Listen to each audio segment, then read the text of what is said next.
আসসালামু আলাইকুম বন্ধুরা, তোমরা সবাই কেমন আছো? আশা করছি খুবই ভালো আছো। আল্লাহর রহমতে আমিও ভালো আছি। তো কাছে এবং দূরে যেখান থেকে আমার এই ভিডিওটা দেখতেছো সবাইকে আমার তরফ থেকে অনেক অনেক ভালোবাসা। তো বন্ধুরা, ভিডিও শুরুতে আমি ফুল দেখাচ্ছি। অনেকদিন থেকে আমাদের বাড়ির ফুলগুলো তোমাদের সঙ্গে শেয়ার করা হয় না, তো ভাবলাম আজকে একটু শেয়ার করে। এই যে দেখতে পাচ্ছ বন্ধুরা, একটা গোলাপ গাছে আমাদের কতগুলো গোলাপ ফুল ফুটেছে, একদম অনেকগুলো, 5-7টার মতো। তো অনেকগুলোই গোলাপ ফুল ফুটেছে, সেগুলোই একটু তোমাদের সঙ্গে শেয়ার করছে ভিডিওর প্রথমেই। তো বন্ধুরা, এই যে দেখতে পাচ্ছ গোলাপগুলো আর কি তোমাদেরকে দেখালাম। তারপরে এই যে টাইম ফুল বলে, তো সেগুলো আর কি দেখা যায় সকালে এই ফুলগুলো ফুটে থাকে। তো এদিকে অনেকগুলোই ফুল গাছ আছে, সবগুলোতেও করি এসেছে ফুলের, আবার ফুলও হয়েছে কতগুলোতে। এই যে দেখতে পাচ্ছ নিচেও কতগুলো ফুল হয়েছে সুন্দর সুন্দর। তো গাছগুলো আর কি সবগুলো গাছে মোটামুটি ফুলে একদম ভরে গিয়েছে, খুবই ভালো লাগছে দেখতে। তো ভাবলাম একটু তোমাদের সঙ্গে শেয়ার করি। তখন মোটামুটি সকাল 9টার মতো বাজে, তখন আর কি ভিডিওটা শ্যুট করে করতেছিলাম 9টার আগে আর কি। তো দেখতেই পাচ্ছ বন্ধুরা কত সুন্দর ফুল গাছগুলো। এদিকে তুলসী গাছটাও কত বড় হয়েছে। তারপরে আমি ছেলেকে রেডি করালাম, ছেলে স্কুলে যাবে। তো আমার ছোট ছেলে এখন আর কি সকালে স্কুলেই যায়, ওর এখন 9টাতে স্কুল। যেহেতু একটু গরম পড়েছে, স্কুলের মধ্যে গরম লাগে বাচ্চাদেরকে, সেজন্য ওদেরকে একটু আগে আগে স্কুলে এখন আগে আগে ক্লাস শুরু করে দিয়েছে। এখন 12টার মধ্যে ছুটি দিয়ে দেয়, তো বেশ ভালোই হয়, বাচ্চাদেরকে অতটা গরম লাগে না। তো সে কারণে আর কি ছেলেকে আমি রেডি করা শেষ, এখন জুতা পরাবো। জুতা পরালেই তো রেডি হওয়া শেষ হয়ে যায়। ছেলে এদিকে বসে আছে, ওকে ডাকতেছে, ও শুনতেছে না। তো এদিকে মানে কি আর বলি, জুতো মুজো সব কিছু নিয়ে রেডি করে রাখছি আর কি, ওকে ডাকতেছে, ও কিছুতেই শুনতেছে না। তারপরে এই যে ও এসে একটু বদমাশি করতেছে, ওকে বললাম একটু চুপচাপ দাঁড়াও, বসো এখানে, জুতো মুজোগুলো পরে দিই। চুপচাপ বসে একটু ধরে বেঁধে জুতো মুজোগুলো পরিয়ে দিলাম। তারপর ওকে আমি ব্যাগ ঘাড়ে দিয়ে দেবো আর কি। ও একটু খুবই দুষ্টুমি করতেছে, এই যে দেখতে পাচ্ছ কীরকম করতেছে, মুখ চোখ সব। তো এদিকে টুপি পরিয়ে দিলাম, এদিকে আবার ব্যাগ দিয়ে দেবো ওর আর কি। গাড়িটা তো বাইরেই আছে, ওর দাদুর সঙ্গে ও যাবে। ওর দাদু বাড়িতেই আছে, এখনও সকালে চা নাস্তা ওর দাদুর খাওয়া হয়নি। যেহেতু ও দাদু ঘুম থেকে উঠে আবার রাস্তা হাঁটতে যায়, সেখান থেকে খরচ টরচ নিয়ে চলে আসে, তারপর চা নাস্তা করে। তো সে কারণে একটু লেট করে নাস্তাটা খাওয়া হয় ওর দাদু সকালবেলা। তো এখানে আর কি ওইদিকে ওর দাদু আর কি রেডি হয়ে আসতেছে গোসল টোসল করে। তো এদিকে এই যে বাইরেও দাঁড়িয়ে আছে, আর এদিকে কীরকম বদমাশি করতেছে কি আর বলে। এই যে ওর দাদুর সঙ্গে ও যাচ্ছে স্কুলে, ওর দাদু আর কি নিয়ে যাচ্ছে সকালবেলা স্কুলে। আর ওর বাবা তো এখন দোকানেই আছে, বাবা আসেনি বাড়িতে, সে কারণে ওর দাদুর সঙ্গে যাবো। দাদু বলতেছে ওকে সামনে বসতে, কিন্তু না, ও পিছনেই বসবে। ওর দাদু ওকে বলতেছে ভাই তুমি বড় হয়ে গিয়েছো, সেজন্য একা একা পিছনে বসতে পারো। তো ওদেরকে পাঠিয়ে দিয়ে তারপর চলে আসলাম। আমার যে ডিটোরেক্স ওয়াটারটা, এই ওয়াটারটা আমি রাত্রিবেলা কি ভিজিয়ে রাখি, সেটা আমি সকালবেলা আর কি খাবো। এটা ডিটোরেক্স ওয়াটার একটা প্যাকেট আর কি কিনতে পাওয়া যায়, তোমরা যদি দেখতে চাও তো অবশ্যই বলে দিও ডিটোরেক্স ওয়াটারটা কীরকম। তো শুকনো সব জিনিসগুলো থাকে, সেগুলো আমি পানিদেরকে ভিজিয়ে রেখে 1 লিটার পানির মধ্যে ভিজিয়ে রেখে আমি ফ্রিজে রেখে দিই। আর এখানে যে 1 গ্লাসটা ঢেলে রেখে দিলাম, সেটা আমি একটু হালকা উষ্ণ আর কি গরম করে খেয়ে নেব। আর এটা আমি ছেঁকে দিয়ে আবার বোতলে ভরিয়ে রেখে দেবো, যাতে আমি সারাদিন অল্প অল্প করে খেতে পারি। আর এই ডিটোক্স ওয়াটারটা তো জানোই শরীরে কতটা এনার্জি আর কি নিয়ে আসে। তো যেহেতু ডায়েট করি, শরীরের এনার্জিটা অনেকটাই লেজ হয়ে যায়, সেই কারণে আমি এই ডিটোক্স ওয়াটারটা খেয়ে থাকি। তো এটা ছেঁকে নিয়ে এই যে বোতলে ভরিয়ে রেখে দিলাম। আর এগুলো যে গ্লাসের মধ্যে আছে, সেগুলো আমি এই যে দেখতে পাচ্ছ সবগুলো কিন্তু এগুলো এই উপকরণগুলো শুকনো থাকে, এটা আমি কিনে নিয়েছি। তোমরা যদি এর লিঙ্কটা চাও বা কি এটা সেটা যদি জানতে চাও, তো অবশ্যই আমাকে কমেন্টে জানিয়ে দাও, আমি পরের ভিডিওতে তোমাদের সঙ্গে প্যাকেটটাকে দেখিয়ে দিব। তো এই যে এটা আমি হালকা একটু গরম করে আমি খেয়ে নেব। তারপর আমার খাওয়ার পর একটু চা করে খেয়ে নিলাম, সকালের চা আর কি লাল চা করে খেয়েছি। তারপর এদিকে আমি রুটি বানাতে চলে আসলাম। এই যে আটাটা আমি সেদ্ধ করে নিয়েছিলাম, সেটা আর কি এখন হাত দিয়ে সেনে রেখে দেবো। তারপর এদিকে যে মাছ, এই মাছ রান্না করব। তারপরে এদিকে সবজি আছে, সবজি রান্না করব। তারপর দেখাচ্ছি তোমাদেরকে আর কি রান্না হবে। তো এদিকে আমি শুধু সবজিটা বসিয়ে দিয়ে রুটিটা বানাবো আর কি। তো যেহেতু আর কি সকালবেলা এখনও তেমন একটা বাজেনি, এখনও 10টাই বাজেনি, সে কারণে একটু আস্তে আস্তে করতেছি, অত তাড়াহুড়ো নেই। যেহেতু আমাদের বাড়ি থেকে সবাই 10টাতেই রুটি খায়, ছেলেকে পাঠিয়ে দিয়ে এসে আমি একটু চা খেয়ে শ্বশুরকে চা করে দিয়ে তারপর আমি এগুলো রেডি করতেছি। যেহেতু ওই যে বললাম 10টার দিকে সবাই রুটি খায়, তো এইদিকে 10টা এখনও বাজেনি, সে কারণে একটু আসতে এদিকে সবজিটা বসিয়ে দিয়ে আমি এদিকে রুটিটা বানাবো। এদিকে আমার সবজিটাও হতে থাকবে, এদিকে আমার রুটিগুলো বানা হয়ে যাবে। তারপর সবাই আস্তে আস্তে খেতে পারবে। এই যে আটাটা আমি সুন্দর করে মেখে রেখে দিয়েছি একদম ডো করে। আর তারপরে এদিকে আমি আস্তে আস্তে করে রুটিগুলো বানিয়ে নেব। তো ফার্স্টে আমি রুটিগুলো বানিয়ে নেব, তারপর ভেজে নেব, না হলে না রুটিগুলো সব অল্প একটু এতে রুটিগুলো সব লেগে যায়, কালো হয়ে যায়। তো তো সে কারণে আমি আগে রুটিগুলো সুন্দর করে বানিয়ে নেব, তারপরে আস্তে আস্তে সুন্দর করে আমি ভেজে নেব। এদিকে আটাগুলো আমি নিয়ে নিচ্ছি রুটি বানানোর জন্য। তো তারপরে এদিকে আমি এই যে সবজিটাও বসিয়ে দিয়েছি, দেখতে পাচ্ছ বন্ধুরা। কড়াইটা গরম হয়ে গেছে, তার সবগুলো সবজি এখানে আমি দিয়ে দিলাম। সবজির মধ্যে আমি পরিমাণ মতো লবণ, হলুদ গুঁড়ো, জিরে গুঁড়ো আমি সব কিছু দিয়ে সুন্দর করে নেড়ে চেড়ে নিয়ে আমি সবজিগুলো ঢেকে দেবো।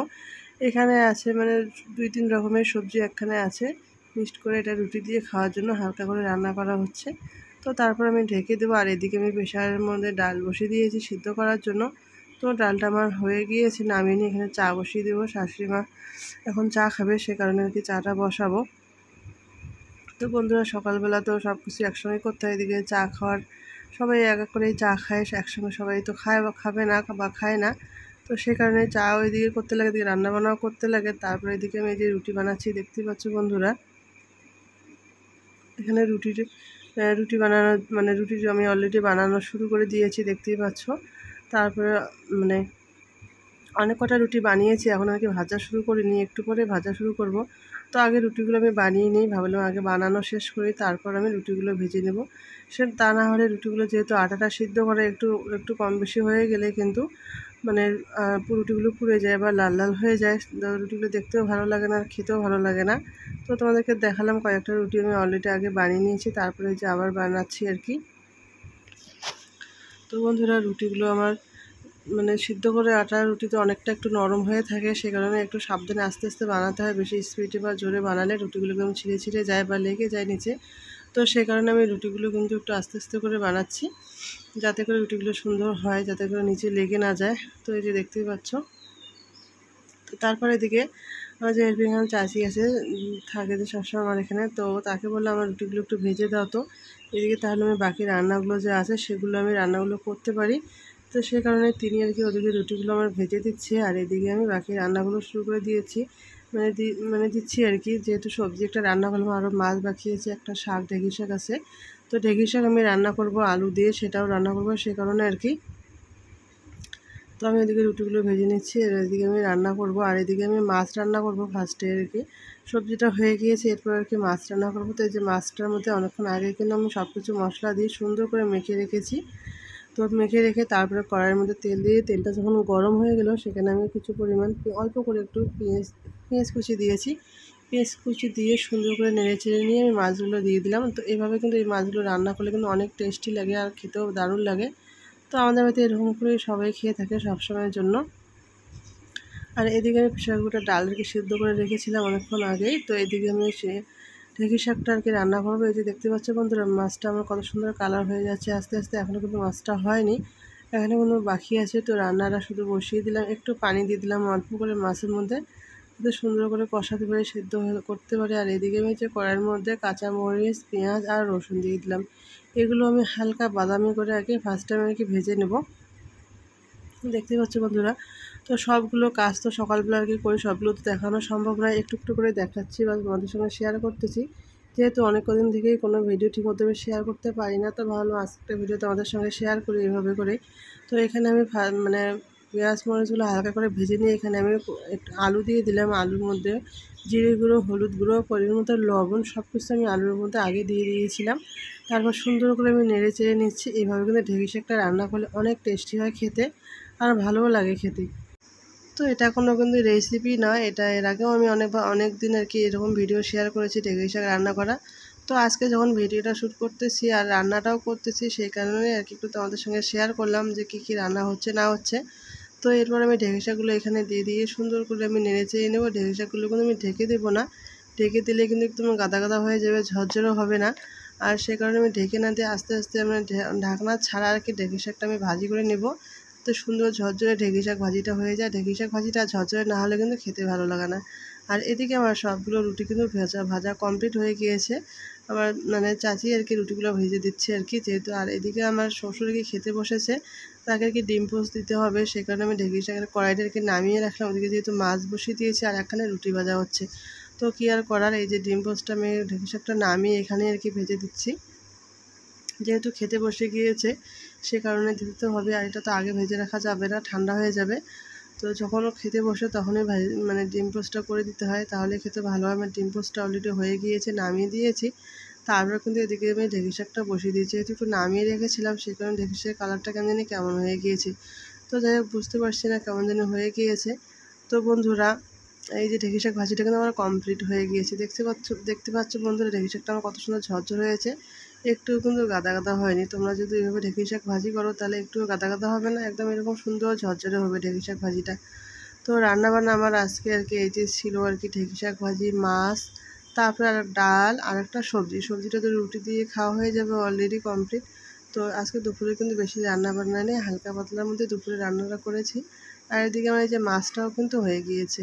তো ঢেঁকি শাক ভাজিটা হয়ে গেছে আর ডালটা আবার এই যে ফোড়ন দেবো, তাহলে কিন্তু আমার রান্নাবান্না শেষ। তো বন্ধুরা আজকের আমার এই ভিডিওটা তোমাদের কাছে কীরকম লাগলো তোমরা কিন্তু সেটা অবশ্যই কমেন্টে জানাবে। আর যদি কোনো নতুন বন্ধু আমার এই ভিডিওটা দেখে থাকো এখনও পর্যন্ত সাবস্ক্রাইব করো না, তাহলে অবশ্যই কিন্তু সাবস্ক্রাইব করে বেল আইকনটা বাজিয়ে দেবে।